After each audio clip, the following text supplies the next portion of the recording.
கிறிஸ்துவுக்குள் பிரியமானவர்களே, வடகொரியாவில் பைபிள் வைத்திருந்த குடும்பமே கைது. 2 வயது குழந்தைக்கு ஆயுள் தண்டனை. அமெரிக்கா தகவல். வடகொரியா வித்தியாசமான உத்தரவுகளுக்கு பெயர் பெற்ற நாடு. தீவிரமான கம்யூனிஸ்ட் ஆட்சி நடக்கும் நாடான அங்கு ஊடகங்களின் செய்தி கூட அரசின் தணிக்கைக்கு பின்புதான் வெளியாகும். அந்நாட்டின் அதிபர் கிம் ஜாங் உன்னின் தந்தையும் முன்னாள் அதிபருமான 2ஆம் கிம் கடந்த 2011ஆம் ஆண்டு டிசம்பர் மாதம் இறந்தார். அவர் உயிரிழந்த 2 நாட்களுக்கு பின்புதான் அந்த செய்தி வெளியுலகிற்கே தெரிந்தது. ஆதலால் வடகொரியாவிலிருந்து எளிதாக எந்த செய்தியும் கசிந்து விடாது. மேலும் அங்கு அரசுக்கு எதிரான நடவடிக்கைகளில் ஈடுபடும் மக்களுக்கு மரண தண்டனைகளும் அவ்வப்போது வழங்கப்பட்டு வருவதாக செய்திகள் வெளியாகி வருகின்றன.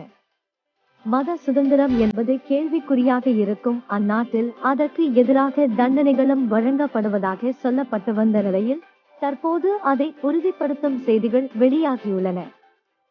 பைபிள் வைத்திருந்த 2 வயது சிறுவனுக்கு ஆயுள் தண்டனை விதிக்கப்பட்டு இருப்பதுதான் தற்போதைய லேட்டஸ்ட் செய்தி. சர்வதேச அளவில் நிலவும் மத சுதந்திரம் தொடர்பாக அமெரிக்க வெளியுறவுத்துறை வெளியிட்டுள்ள அறிக்கையில் இந்த செய்தி சொல்லப்பட்டுள்ளது. அதில் வடகொரியாவில் 70,000 கிறிஸ்தவர்கள் மற்ற மதங்களைச் சேர்ந்தவர்களுடன் சிறையில் அடைக்கப்பட்டுள்ளனர்.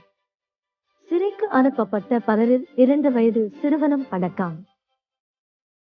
கிறிஸ்தவ மத பழக்க வழக்கங்களை கடைபிடித்ததற்காகவும் பைபிளை வைத்திருந்ததற்காகவும் அந்த குடும்பம் கைது செய்யப்பட்டது.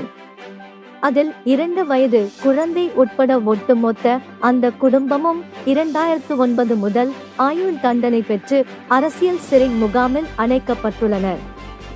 இந்த முகாம்களில் சிறை வைக்கப்பட்டிருக்கும் கிறிஸ்தவர்கள் மிக மோசமான நிலைமையில் இருப்பதாகவும் அவர்கள் பல்வேறு வகையான உடல் ரீதியான துன்புறுத்தல்களை எதிர்கொண்டு வருகின்றனர். கிறிஸ்தவர்களுக்கு எதிரான மனித உரிமை மீறல்களில் 90% அந்நாட்டின் பாதுகாப்பு அமைச்சகமே பொறுப்பு என அந்த அறிக்கையில் தெரிவிக்கப்பட்டுள்ளது. அமெரிக்க வெளியுறவுத்துறையின் இந்த அறிக்கையானது கொரியா ஃபியூச்சர் என்ற லாப நோக்கற்ற அமைப்பால் வெளியிடப்பட்ட வடகொரியாவில் பெண்களுக்கு மறுக்கப்படும் மத சுதந்திரத்தை மேற்கோள் காட்டும் வகையிலான துஷ்பிரயோகத்திற்கு ஆளான 151 கிறிஸ்தவ பெண்களின் நேர்காணலின் அடிப்படையில் வெளிவந்துள்ளது. இதே அறிக்கையில் வடகொரிய அரசாங்கம் மத சடங்குகளில் ஈடுபடும், மத பொருட்களை வைத்திருக்கும், மத குருமார்களுடன் தொடர்பு வைத்திருக்கும் அல்லது மத நம்பிக்கைகளை பகிர்ந்து கொள்ளும் நபர்களை துன்புறுத்துகிறது. துன்புறுத்தப்படும் நபர்கள் கைது செய்யப்பட்டு காவலில் வைக்கப்படலாம். மேலும் அவர்கள் சித்திரவதை செய்யப்படலாம். நியாயமான விசாரணை அவர்களுக்கு மறுக்கப்படலாம். ஏன் அவர்கள் நாடு கடத்தப்படலாம். வாழ்வதற்கான உரிமை மறுக்கப்படுவதோடு அவர்கள் பாலியல் வன்முறைக்கு உட்படுத்தப்படலாம் என்ற அச்சம் மக்களிடையே நிலவி வருகிறது என்று அமெரிக்க வெளியுறவுத்துறை அறிக்கையில் தெரிவிக்கப்பட்டுள்ளது. இது போன்ற கிறிஸ்தவ செய்திகளை உடனுக்குடன் தெரிந்து கொள்ள எங்களை சப்ஸ்கிரைப் செய்து கொள்ளுங்கள். மேலும் உங்கள் நண்பர்களுக்கு இந்த தகவலை பகிர்ந்து கொள்ளுங்கள்.